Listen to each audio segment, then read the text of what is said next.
हम गुड़िया झा समस्त मिथिलावासी के प्रणाम। आइ हम अपने लोकनिक समक्ष एकटा सामा के गीत लऽ कऽ उपस्थित भेलहुँ हँ। अपने सबसँ आग्रह जे एक बेर गीत के सुनी, जँ नीक लागत तऽ आशीर्वाद स्वरूप लाइक, सब्सक्राइब, शेयर करी। जय मिथिला, धन्यवाद। एले कार्तिक मास हो भैया, एले कार्तिक मास हो भैया, सामा लेल अवतार, सामा लेल अवतार।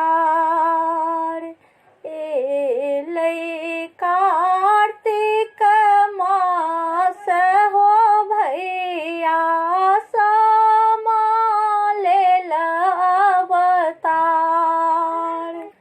पनमा जे खैला हो भैया, पिकिया ने रौला ओही ठाम।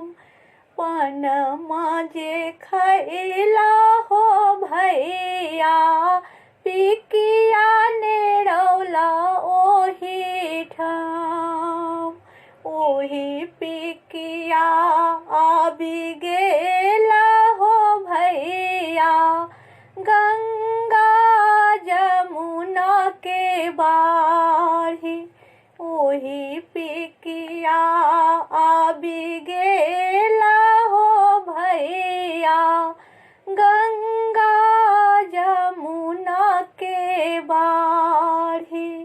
ओही पार भैया से हमर बड़का भैया, आही पार बहिनी से छोटकी बहिनी, करुणा केने हो ठाढ़। ओही पार भैया से हमर बड़का भैया, आही पार बहिनी से छोटकी बहिनी, करुणा केने हो ठाढ़। ओही पार भैया से छोटका भैया, छाता लेने हो ठाढ़। ओही पार भैया से छोटका भैया, छाता लेने हो ठाढ़। बाबा के संपत्तिया हो हमर भैया, बाबा के संपत्तिया भतीजा के आस। बाबा के संपत्तिया हो हमर भैया, बाबा के संपत्तिया भतीजा के आस।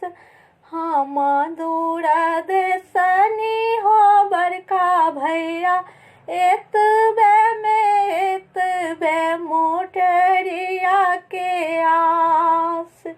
हम दूरदर्शनी हो छोटका भैया, एतबे में एतबे मोटरिया के आस।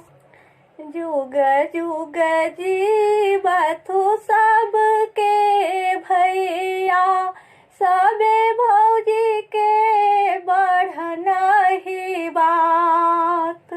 जुग जुग जीवथु सबके भैया, सबे भौजी के बढ़नहि बात।